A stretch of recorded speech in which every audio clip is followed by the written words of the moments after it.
Hi, friends. Welcome back to the channel. If you're new here, I'm so happy you've joined us. Don't forget to hit that subscribe button and turn on the notification bell so you never miss any English tips, lessons, or real stories that will help you become more fluent and confident in speaking English. Today's video is one I'm super excited about because it's something that really changed the way I speak English, and it can help you too. So let me ask you this. Do you still say words like good, bad, big, small, very, or nice in every other sentence? I used to. In fact, I used to think I was doing fine with my English until I realized I was using the same basic words over and over again. It made my English sound flat and repetitive. I wasn't standing out. I wasn't sounding fluent or expressive. That's when I made a change. Today, I'm going to share more than 20 basic English words that I stopped using, and more importantly, what I say instead. I'll show you better vocabulary with real life examples and how you can start using these words right away. And make sure you stay with me until the end because I'll share a tip that helped me remember and actually use these words in daily conversation without even thinking. Let's begin. I stopped saying very good. I realized everyone says it. Very good job, very good food, very good movie. But now instead I say excellent, outstanding, or fantastic. These words are stronger and more expressive. For example, instead of saying, you did a very good job, I say, you did an excellent job. When I started using words like excellent, people listened more carefully. It gave power to my compliments. I no longer say very bad. It's too weak to describe something that's really unpleasant or terrible. Instead, I say awful, terrible, or horrible. For example, instead of saying, the weather is very bad today, I say, the weather is horrible today. It sounds more natural and expressive, especially in conversations where emotion matters. I stopped using very big and switched to huge, enormous, or massive. These words add weight to what I'm trying to say. If I want to describe a large building, I no longer say that's a very big building. I say that building is massive. It paints a stronger picture in the listener's mind. Words like enormous make your English sound more vivid. I also stopped saying very small.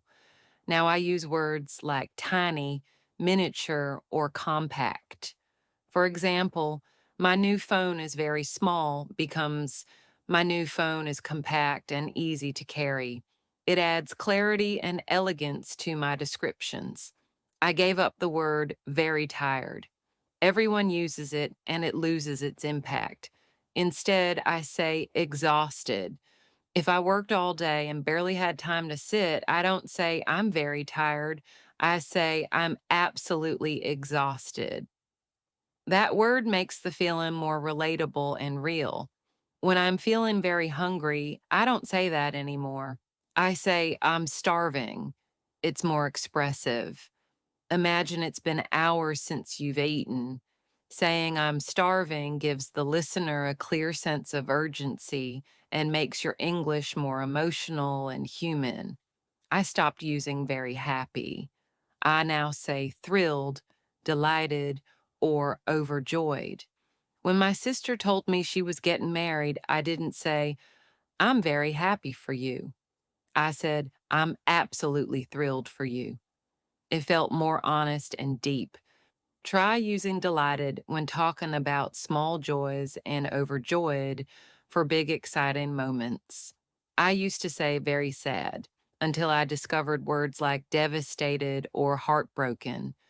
When my favorite show ended after 10 seasons, I didn't say, I'm very sad. I said, I feel heartbroken.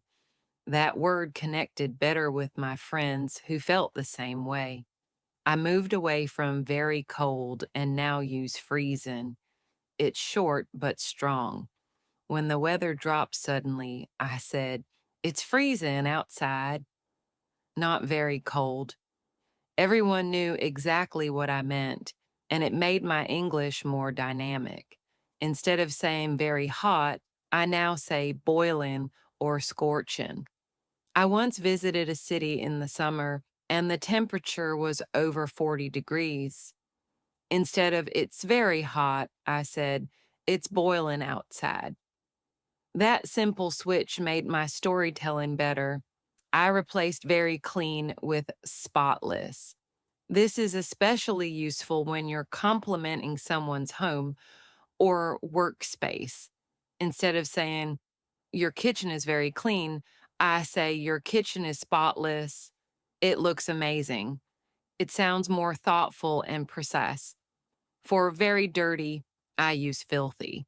If I come back from a hike and my shoes are full of mud, I don't say, "My shoes are very dirty." I say, "My shoes are filthy." This kind of expressive language is what makes conversations lively. When something is very funny, instead of saying that, I say hilarious. If a friend tells a great joke, I don't just say, "That's very funny." I say, "That's hilarious." It makes my laughter feel more real and energetic. I used to describe things as very fast, but now I say rapid and quick or speedy. For example, "The service at that restaurant was very fast" becomes "the service was incredibly quick." These variations help me avoid sounding repetitive. I don't say very slow anymore. I say sluggish or lethargic. These are great for describing people or things. If a website takes forever to load, I say, "This website is sluggish." People relate to that immediately, especially in today's fast world. I stopped using very smart and started using brilliant, intelligent, or sharp. For instance, if I'm impressed by someone's answer in class, I say, "That was a brilliant response." It feels more specific and sincere. For very stupid, I learned to use more thoughtful alternatives depending on the context, like foolish, naive, or even unwise. These words are less offensive, but still communicate the idea effectively. For example, "It was unwise to forget my passport before the trip." I no longer say very important. Now I say crucial or essential. If I'm talking about a key point in a meeting, I say this is a crucial detail. It sounds more professional and impactful. When something is very beautiful, I now say gorgeous, stunning, or breathtaking. I once visited a mountain lake, and instead of saying, "It's very beautiful," I said, "It's absolutely breathtaking." Everyone in the group nodded in agreement. Instead of very ugly, I use words like hideous or unpleasant looking. I use these carefully, of course. It's important to be respectful, but if I'm describing a horror movie monster, hideous works perfectly. I stop saying very interesting. Now I say fascinating, captivating, or engaging. If I hear a podcast that keeps me thinking all day, I say, "That episode was fascinating."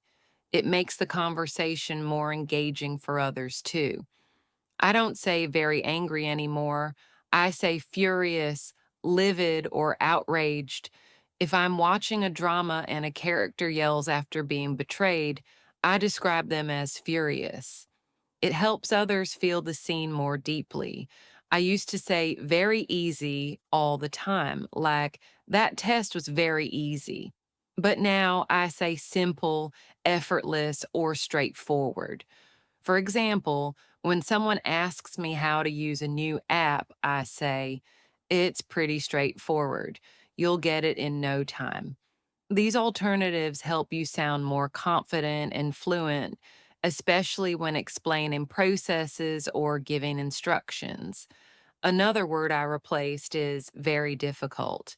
Instead of using that phrase, I now use challenging, tough, or complicated. So instead of saying the exam was very difficult, I'll say, that exam was really challenging.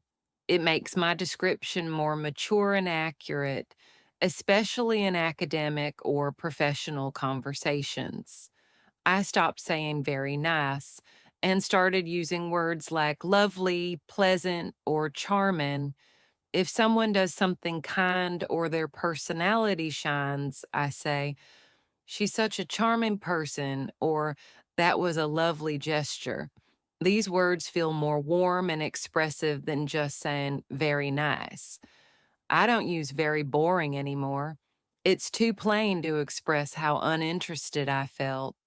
Instead, I say dull, monotonous, or tedious. When describing a long lecture that felt never ending, I'll say, that class was so dull I could barely stay awake. This adds color and emotion to the way I talk about experiences. Instead of saying very angry, sometimes I say irritated, annoyed, or frustrated, depending on how intense the emotion is. For example, if I had a slow internet connection while working on something important, I wouldn't say I got very angry. I'd say I was so frustrated I had to take a break. These words give you more options to describe feelings more precisely. I replaced very shy with words like introverted, reserved, or timid. When I talk about myself from a few years ago, I say, I was quite reserved when meeting new people instead of very shy. It sounds more thoughtful and helps people understand the context better. I no longer say very busy in every situation. Now I use swamped, overloaded, or occupied. When I had a week full of meetings and tasks, I'd say I was totally swamped this week. These words are especially useful in work conversations, and they make your English sound more natural and descriptive. For very scared, I now say terrified, petrified, or frightened. These words express the emotion better, especially in storytelling. For example, when I once got lost at night in a new city, I didn't say I was very scared. I said I was absolutely terrified. That immediately makes the story more intense and real. Now, you might be wondering, how do I remember all these words? How do I start using them naturally in conversations? Let me tell you what worked for me. I made flashcards. On one side, I wrote the basic word, like very happy. On the other hand, I wrote thrilled or delighted. Every day I practiced 5 cards. I also watched shows and listened to podcasts carefully to see how native speakers use these words. And when I spoke, I paused for a second and asked myself, can I say this in a better way? Over time, it became a habit. Now I don't even think about it. My vocabulary is stronger, my English sounds more fluent, and people often compliment me on how clear and expressive I sound. And you can do this too. Start with just 3 words today. Pick any 3 basic words you use a lot. Find better words to replace them. Practice them while speaking. Don't be afraid to try, even if you get it wrong at first. That's how we all learn. Also, don't forget, fluency is not just about using fancy words. It's about choosing the right words for the right moment. Sometimes simple is fine. But when you want to express more emotion, more detail, or more personality, a better word can change everything. So if you found today's video helpful, give it a like and share it with a friend who is also learning English. And let me know in the comments, which word are you going to stop using first? Don't forget to subscribe and hit the bell icon so you don't miss the next lesson, where we'll talk about how to sound more natural in conversations, even if you only know a few hundred words. Thank you so much for watching. Keep learning, keep speaking, and remember, better words create better conversations. See you next time.